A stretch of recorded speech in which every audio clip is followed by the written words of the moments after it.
हे everyone, welcome और welcome back to Raksha unplugged. कैसे हैं आप लोग? तो आज के पॉडकास्ट में हम क्या डिस्कस करने वाले हैं वो तो आप लोगों ने थंबनेल पर देख ही लिया होगा। लेकिन उससे पहले हम थोड़ा सा अपने देश के बारे में बात करना चाहेंगे। पीछे बच्चे खेल रहे हैं तो प्लीज़ उनके साउंड को इग्नोर कीजिएगा। तो मैंने जो कुछ मुद्दे हम लोग उठा रहे हैं, बहुत सारे चैनल्स ये मुद्दे उठा रहे हैं कि बड़े बड़े व्लॉगर्स, बड़े बड़े सेलिब्रिटीज़ इस वाले मैटर में, ऑपरेशन सिंदूर के मैटर में या पाकिस्तान से हमारी जंग को लेकर उन लोगों ने अपना मुंह सी रखा है, उन्होंने कुछ बोला नहीं है। और बहुत सारे कमेंट्स, बहुत सारे ऐसे वीडियोस की वजह से फ़र्क पड़ना भी स्टार्ट हो चुका है।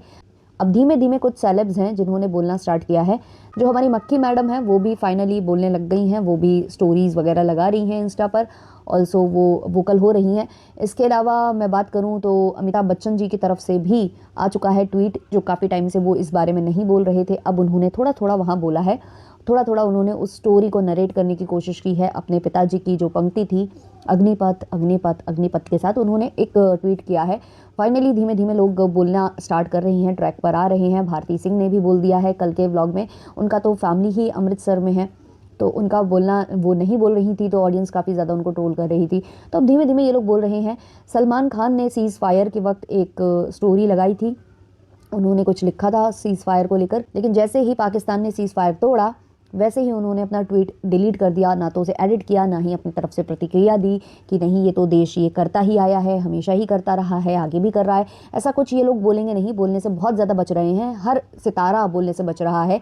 उस जगह का नाम लेना तक ये लोग डर रहे हैं कि अगर हम पाकिस्तान बोल देंगे ना तो हमारी फ़ैन फॉलोइंग एकदम से गिर जाएगी, क्योंकि इनकी मूवीज़ बहुत ज़्यादा चलती हैं वहाँ पर, बहुत सारे फैंस इनके वहाँ पर मौजूद हैं। लेकिन शायद ये लोग वो चीज़ें नहीं देख पा रहे हैं जो इनको शायद देख लेनी चाहिए।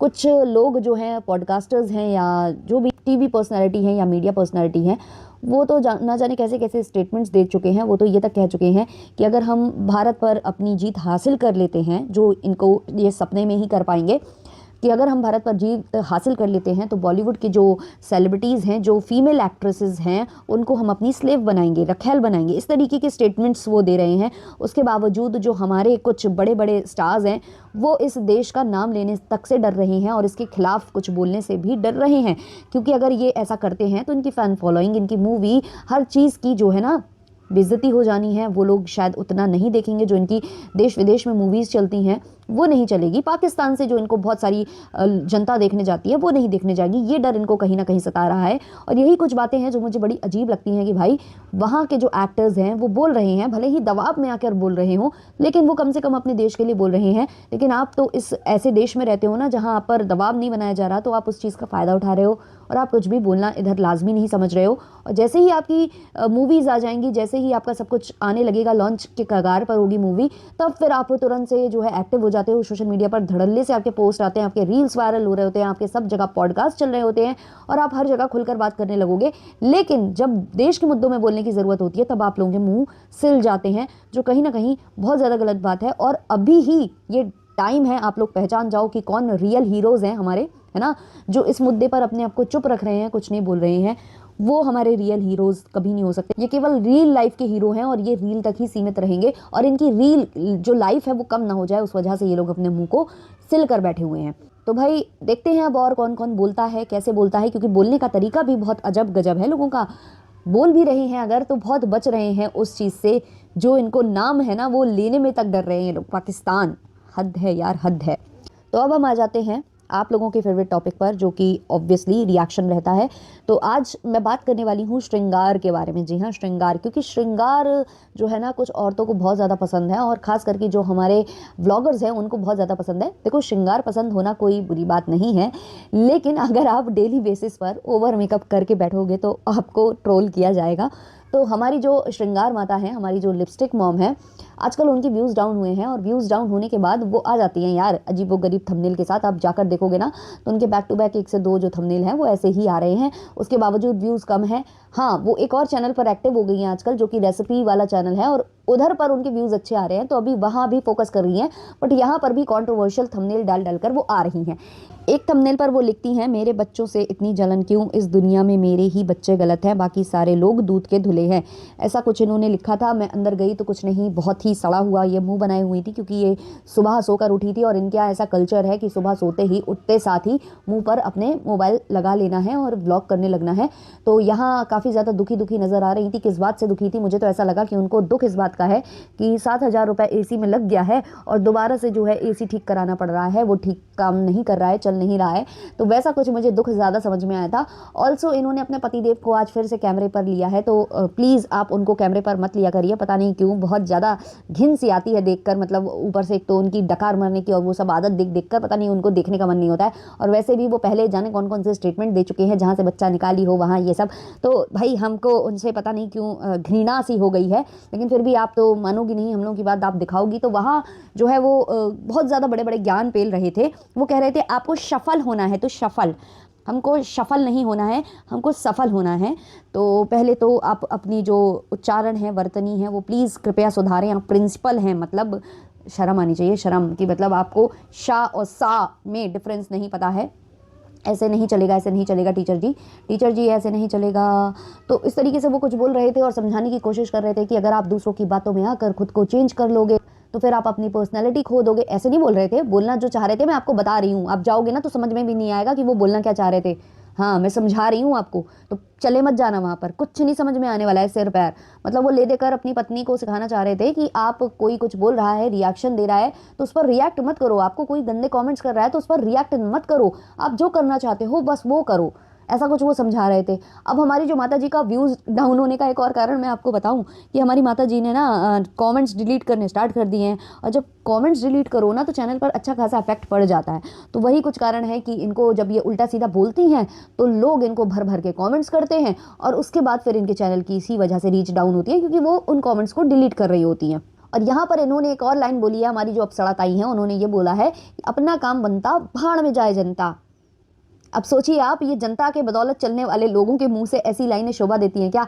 ये जो कुछ बातें होती है ना, ये जो कुछ लाइनें होती हैं, कहीं ना कहीं बताती हैं कि ये लोग किस लेवल के लोग हैं। ये किस लेवल के लोग हैं? ये केवल अपना फ़ायदा देखते हैं, इन्हें केवल अपने से मतलब है, किसी और से कोई मतलब नहीं है। ये जिस जनता से अर्न करते हैं उनके बारे में ये स्टेटमेंट दे सकते हैं ये। और इनको एडिट करते वक्त भी ये नहीं लगा कि इसको हटा देना चाहिए, या इनको लगा ही नहीं कि इसमें कुछ गड़बड़ है, झाला है। मतलब सोचिए आप कितने ये पढ़े लिखे होंगे। अब उसके बाद मैं कुछ कमेंट्स यहाँ लेना चाहूँगी। ज्ञान अपने घर में अपने बेटे को दो, जो सबके सामने पागल वाला हरकत करता है, कभी इधर कभी उधर, दोनों बेटे में कुछ नहीं है, बिना पढ़ लिख के दूसरे को ज्ञान देने चले हैं। एक और कमेंट है, भाड़ में जाए जनता तो पैसे कैसे छापेगी, सबका बुराई कर करके। नेक्स्ट कमेंट है, अंकल जी आपके विचार अच्छे हैं लेकिन आपके बच्चों में बिल्कुल संस्कार नहीं है। एक वेरी गुड फैमिली अपना परिवार में ज़्यादा ध्यान देता है, लेकिन आपके बच्चे दूसरों के घरों में ज़्यादा घुसे रहते हैं।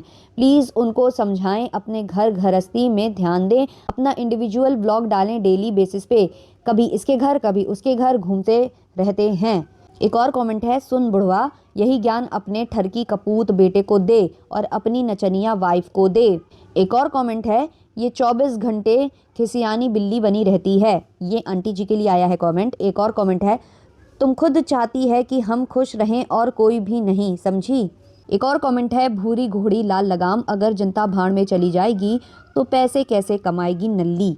तो यार जब इस तरीके के आप लोग स्टेटमेंट्स दोगे तो ऑडियंस तो यहाँ बैठी हुई है ना, और ये जो ऑडियंस ने कमेंट्स किए हैं कुछ तो बिलो द बेल्ट हैं, बिलो द बेल्ट हैं। और मुझे लगता है बहुत ही कम रिएक्शन चैनल वाले होंगे जो बिलो द बेल्ट जाकर कुछ बोलते होंगे। फिर जब इस व्लॉग में इनको व्यूज़ कम आए और लताड़े वताड़े लगी हैं, बहुत सारे कमेंट्स इन्होंने डिलीट किए हैं। ये भी जो मैं रीड कर रही हूँ शायद डिलीट हो चुके होंगे, क्योंकि मैंने नए व्लॉग के भी कुछ स्क्रीनशॉट लेने की कोशिश की, बट वहाँ पर कोई भी बुरा कॉमेंट नहीं था, सारे के सारे ये डिलीट कर रही हैं। और यही वजह है कि व्यूज़ कम हो रहे हैं। अब देखो, जब इनको सब व्लॉग्स पर नेगेटिव कमेंट्स आ रहे हैं तो इस पर क्यों नहीं आए होंगे। और ख़ास करके इसमें इन्होंने मेकअप करके दिखाया है, लिपस्टिक वगैरह दिखा रही हैं। मुझे समझ में नहीं आया कि ये जो लिपस्टिक और ये जो मेकअप दिखा रही थी, ये कौन सी ब्रांड की लिपस्टिक लगा रही थी, क्योंकि क्रीम की ब्रांड तो इन्होंने बता दी थी कि 1000 में आती है। क्योंकि इनकी जो लिपस्टिक है ना उसका काफ़ी मजाक बनता है कि ये 20-20 रुपए वाली लिपस्टिक उठाती हैं और लगा लेती हैं। तो कम से कम मैंने अपनी लिपस्टिक का भी प्राइस बता देना चाहिए था, जैसे क्रीम का बताई थी। अच्छा, बिना मेकअप आपने आंटी जी को देखा है कितनी खूबसूरत लग रही थी, और यही वजह है कि सुबह से ये जो है मेकअप करके बैठती हैं। और कुछ कारण ये भी है कि भाई जब सुबह से आप मेकअप करके बैठ जाओगे ना, तो लोगों को वैसी ही आदत पड़ जाएगी। और सबसे बड़ी बात जो आज मैंने नोटिस की, ये जो लिपस्टिक लगा रही थी, एक तो भाई नहा कर आई थी, पूरे पसीने में थी, और उस पसीने में भी पता नहीं कैसे इनको हिम्मत पड़ रहा था मेकअप करने का, क्रीम लगाने का, सब लगाने का। मतलब पसीने में जब इंसान तर हो जाता ना, फिर उसका मन ही नहीं होता कि कुछ वो फिर से करे। ऊपर से किचन में जा रही थी, खाना बनाने, पूजा करने, सब कुछ करने जा रही थी, और लगी थी ये लिपस्टिक वगैरह लगाने। भाई बिंदी और सिंदूर तो इंसान का रोज़ का होता ही है, लेकिन इतना कि भाई काजल भी लगाओ, आईब्रोज भी फिल करो, लिपस्टिक भी लगाओ। वही हाँ, शायद ब्लॉग बनाती हैं इसलिए उनको हमेशा टीवी टॉप रहना पड़ता होगा। तो लिपस्टिक इन्होंने लगाई, और लिपस्टिक मालूम कौन सी वाली है? जो ट्रांसफ़र प्रूव लिपस्टिक्स होती हैं ना, जो 24 आवर स्टे करती हैं। हालांकि वो 24 आवर्स नहीं स्टे करती हैं, लेकिन हाँ वो काफ़ी देर तक चलती हैं, और वो जो ना लिप्स को चैपी बनाती, ख़राब बना देती हैं, वो लिप्स के लिए हार्मफुल होती हैं। जो डेली बेसिस में अगर कोई लगाता है ना, वो या तो क्रीम बेस वाली लिपस्टिक्स लगाता है, या तो फिर वो ना लिप बाम लगाते हैं कलरफुल वाला, क्योंकि डेली बेसिस पे ये सब हार्म करती हैं चीज़ें। आपको आपके होंठ काले पड़ जाएंगे, और दिखते भी हैं इनके विदाउट मेकअप। आप देखना इनके रंगत बिगड़ चुकी है इनके लिप्स की, लेकिन इनको लगाना है क्योंकि इनको शौक है। और वो वाली लगाना है भाई जो स्टे करती है लॉन्ग, मतलब वो बिल्कुल चिपक जाती है आपके होंठों पर ऐसे पुट्टी की तरह, वो लगा कर ये घूमती है। आज मैंने ये चीज़ नोटिस की है कि भाई ये लोग कोई बुलेट वाली जो क्रीमी लिपस्टिक्स आती है ना, वो नहीं लगाती हैं, वो भी लिक्विड वाली जो बिल्कुल फुल्ली मैट लिपस्टिक जो बिल्कुल चिपक जाती है। कम से कम 7-8 घंटे के लिए तो चिपकी ही होती हैं, फिर वो कुछ होती हैं जो निकल जाती हैं, कुछ होती हैं लगी रहती हैं, उस टाइप की रहती हैं, वो आधी आधी लगी रहती हैं। बट भाई सबके घर में बहन बेटियां बहुएं हैं, सबके घर में श्रृंगार वाली औरतें हैं, सबके घर में जिनके, क्योंकि इनके पास सुहाग का तर्क होता है ना, तो सुहागिन भी हैं, लेकिन वो लोग ऐसे नहीं घूमती, बिंदी और सिंदूर ही लगाती हैं। और बाय चांस अगर उनको लगता है कि लिप्स पर कुछ लगा लेना चाहिए, तो लिप ग्लॉस आते हैं जो थोड़े से टिंटेड होते हैं, वो भी लगाए जा सकते हैं। बट ठीक है भाई, क्या ही बोले, इनको तो खुशी हो रही है कि भाई लोग मुझे लिपस्टिक मॉम बोलते हैं, उससे ही इनको बहुत खुशी है। किसी ने कमेंट किया है, आंटी जी आप मुझे बिल्कुल अच्छी नहीं लगती हो, आपको ठीक से बोलना तक नहीं आता है। और ये उसी ब्लॉग पर कमेंट है जिस पर जो आंटी जी है ना मेकअप कर रही थी, ढंग से वो अपना मेकअप एक्सप्लेन करने में लगी हुई थी। अब मेकअप की बात चली है, तो हम जो है उनके मेकअप को कैसे भूल जाएं जो अभी अभी मेकअप करा रही हैं अन्नप्राशन संस्कार के लिए, जो कि हैं जगत दीदिया और उनकी भाभी श्री। दोनों के मैंने मेकअप ब्लॉग्स देखे हैं, बहुत ही वाहियात मुझे मेकअप लगा है जगत दीदी का। बिल्कुल भी अच्छा मेकअप वो मुझे नहीं लगा, ना ही अच्छी हेयर स्टाइल लगी उन पर, बिल्कुल भी स्ट्रेट हेयर ऐसे वाले जो वो प्रेसिंग वगैरह कराती है ना, वो नहीं, जो परमानेंट वो करा लेती हैं तो फिर भी उनके ऊपर अच्छे लगते हैं। अब या तो भाई इन्होंने जब बिटिया के जन्मदिन पर थोड़े बहुत कर्ल्स करा लिए थे, वो फिर भी ठीक लग रहे थे, लेकिन जब आज इन्होंने स्ट्रेटनिंग कराई है, बिल्कुल भी अच्छी नहीं लग रही थी इनके ऊपर, बिल्कुल भी वो हेयर स्टाइल इनके ऊपर अच्छी नहीं लग रही थी, बहुत फ्लैट लुक जा रहा था। ऑल्सो इन्होंने मेकअप जो कराया है वो भी वाहियात था, और सेम टू सेम जब इनकी बेटी के जन्मदिन पर मेकअप हुआ था इनका, वो भी मुझे बिल्कुल अच्छा नहीं लगा था। और मैं बताती हूँ उसका कारण क्या है। अब यहाँ पर यार मैं मेकअप आर्टिस्ट रह चुकी हूँ, तो रह चुकी हूँ, मैंने इतने लोगों के मेकअप किए हैं ना, वेडिंग के और इसके एंगेजमेंट के, बहुत सारे मैंने मेकअप किए हैं, बहुत से तो मैंने मेरे खुद के घर के लोगों के भी किए हैं। और उनकी भी आइज़ ऐसी है हुडेड वाली, जो थोड़ी सी वो लाइन होती है ना, आप देखना बीच में लाइन होती है, तो किसी किसी के होती है, तो उनको इस तरीके का नहीं जाता है, उनको कट क्रीज वाला मेकअप जाता है, उनको ऐसे ही कराना होता है, या तो हेलो आइज मेकअप कराना होता है। वो आप लोग टर्म देखोगे या सर्च करोगे गूगल पे, आपको पता चल जाएगा। तो इन दोनों की, भाभी जी की भी और इनकी भी वैसी ही आंखें हैं, जगत दीदी की और उनकी भाभी की, लेकिन दोनों को उन्होंने सेम मेकअप चेप दिया है। मतलब वो कहते हैं ना नौसिखिए टाइप के मेकअप आर्टिस्ट, वैसा मुझे कुछ फील हुआ। इसलिए भाई इनको मेकअप आर्टिस्ट नहीं, इनको पार्लर वाली ही बोलना बेटर होता है। मेकअप आर्टिस्ट वो होते हैं जो केवल मेकअप में प्रो होते हैं। मुझे कुछ भी नहीं आता है, सिर्फ मेकअप आता है। मतलब लोग सोचते हैं ना कि makeup artist is equal to parlour वाली, नहीं, पार्लर वालियों का काम बहुत कुछ होता है, वो मेकअप के साथ साथ हेयर कटिंग और सब कुछ करती हैं। लेकिन जो मेकअप आर्टिस्ट होते हैं ना, वो केवल मेकअप में प्रो होते हैं, और जो हेयर स्टाइलिस्ट होते हैं वो हेयर्स में, हेयर बनाने में जो है प्रो होते हैं। और आप दोनों के आई मेकअप देख लेना, चाहे वो जगत दीदिया का है और चाहे उनकी भाभी का है, दोनों के आई मेकअप बहुत गंदे हैं। बस हाँ ये है कि दोनों के नाक नक्शे अच्छे हैं तो जैसे तैसे सही लगता है, लेकिन जगत दीदी के तो इस बार जो हेयर स्टाइलिंग और सब कुछ हुई है उसने बिल्कुल बिगाड़ कर रख दिया। उनका तो पूरा ही लुक खराब लग रहा है, और यहाँ इनकी भाभी थोड़ी थोड़ी ठीक लग रही है, बट आई मेकअप मुझे उनका भी नहीं अच्छा लगा। ऑल्सो एक चीज़ और मैंने नोटिस की है कि जो भाभी श्री ने साड़ी पहनी है वो तो बहुत अच्छी है, मैं उसकी बुराई नहीं करूँगी, लेकिन उन्होंने जो जूड़े पर जो चुन्नी लटकाई है, बाप रे बाप, वो जो सूट आते हैं ना, जो लड़कियां पहनती हैं शादी वादी के फंक्शन वाले जो सूट आते हैं, अनारकली सूट आते थे, एक टाइम पर आते थे, अब वो भी नहीं आते, मतलब एक टाइम पर आते थे। तो उनकी जो दुपट्टा रहता था ना, अगर आप रेडीमेड सूट खरीदोगे, अगर आप रेडीमेड सूट खरीदोगे तो जो उनके दुपट्टे आते हैं ना वो बहुत छोटे छोटे से आते हैं, ऐसे नेट वाले गंदे से भद्दे से दिखते हैं। तो जब हम लोग वो खरीदते हैं ना तो उनके लिए दुपट्टे अलग से खरीदते हैं कि भाई ये वाला दुपट्टा तो किसी काम का नहीं है, इसको हटाओ फेंको, उस टाइप का रहता है। अलग से हम लोग दुपट्टे खरीदते हैं वैसे सूट अगर हम लोग खरीदते हैं, क्योंकि वो नहीं फबते हैं, वो बहुत गंदे लगते हैं, वो चीप क्वालिटी के और गंदे से वो लोग चिपका देते हैं। क्योंकि उन्होंने क्या रहता है ना कि कहीं कटौती करके कहीं आपको अच्छी चीज़ देते हैं। जैसे आपके कुर्ते पर वर्क होगा, आपकी जो पजामी है उस पर वर्क होगा, तो वो चुन्नी अच्छी नहीं देंगे आपको, दुपट्टा अच्छा नहीं देंगे। तो वैसा कुछ दुपट्टा इन्होंने सिर में लाद रखा था, इतना गंदा लग रहा था। भाई इतना कमाते हो, इतना इधर उधर से प्रमोशन उठाते हो, सब करते हो, एक ढंग का दुपट्टा नहीं खरीद पा रहे थे जो उस साड़ी को जस्टिफाई कर जाए। इतना गंदा दुपट्टा, आप लोग भी जाकर देखना वो नेट का दुपट्टा। सच्ची वो वाले जो सूट आते हैं ना जो पुराने ज़माने में हम लोग खरीदा करते थे, काफ़ी टाइम पहले आया करते थे, अब उनका भी जो कहते हैं ना कि टाइम जा चुका है, आउटडेटेड हो चुके हैं वो, उनके साथ ये वाले दुपट्टे आते थे। और हम इन दुपट्टों को उठाकर एक कोने में फेंक देते थे और नया दुपट्टा मार्केट से लाते थे, तब उन सूट को पहनते थे। और ये वो दुपट्टा संजो कर रखे हैं और अपने जूड़े पर लटका कर घूम रही हैं पूरे घर में। और हेयर स्टाइलिंग इनकी भी बहुत गंदी थी, बहुत गंदी हेयर स्टाइल थी। चलो इन्होंने तो तर्क दे दिया कि भाई मैं हेयर लॉस हो रहा है मुझे, तो मेरी हेयर स्टाइलिंग नहीं हो पा रही है। भाई साहब मुझे तो यार समझ में नहीं आ रहा है, इनकी बहन तो मेकअप आर्टिस्ट है ना, पार्लर वाली नहीं है, वो मेकअप आर्टिस्ट है। चलो जगत दीदी को तैयार करने वाली तो वो है पार्लर वाली, वो सारा काम करती है। तो प्रो नहीं होते हैं वो एक चीज़ में, वो सारा काम थोड़ा थोड़ा कर लेते हैं, ऐसा रहता है उनके साथ। But makeup artist, hair stylist नाम ही क्यों होता है भाई, बाप रे बाप, बहुत ही। और ख़ुद ये भी बोल रही थी कि मेकअप अगर अच्छा नहीं भी लगा हो तो प्लीज़ समझ जाना, ऐसे कुछ करके, क्योंकि उनको शायद खुद भी नहीं अच्छा लगा था अपनी बहन का किया हुआ मेकअप। खुद उनकी जो बहन जी हैं, यानी कि जो जगत दीदी की भाभी जी हैं, उनको खुद नहीं पसंद आया था। वो उनकी बातों से मुझे समझ में आ रहा था। तो इन लोगों को मेकअप करने का मतलब वही होता है कि सब में एक जैसा चेप दो। जैसे हमारी लपिया तैयार होती है ना, गुलाबी रंग की आई शेडो लगा लेती हैं हर साड़ी में, गुलाबी या लाल रंग की, बस उंगली में लिया और यूँ पोता वो पोता और हट गई। वैसे ही ये जो कुछ होते हैं ना जो मेकअप के नाम पर बेवकूफ़ बनाते हैं आपको, उनको केवल एक दो तरीके का आता है, बस थोड़ा सा पिंक शेड दिया या कोई भी ब्राउन के साथ मर्ज करके आपको लगाया और थोड़ा सा ग्लिटर लगाया और हो गया बस। थोड़ा सा या तो ग्लिटर लगा दिया या तो शिमरी वाला लगा दिया और सोचा कि हमने बहुत अच्छा काम किया, और सामने वाले को भी लगता बहुत अच्छा काम किया। बहुत ही वाहियात काम किया था वो। और इस चीज़ को तो मैं बिल्कुल खुला बोल रही हूँ कि बहुत गंदा मेकअप था, बहुत ही गंदा।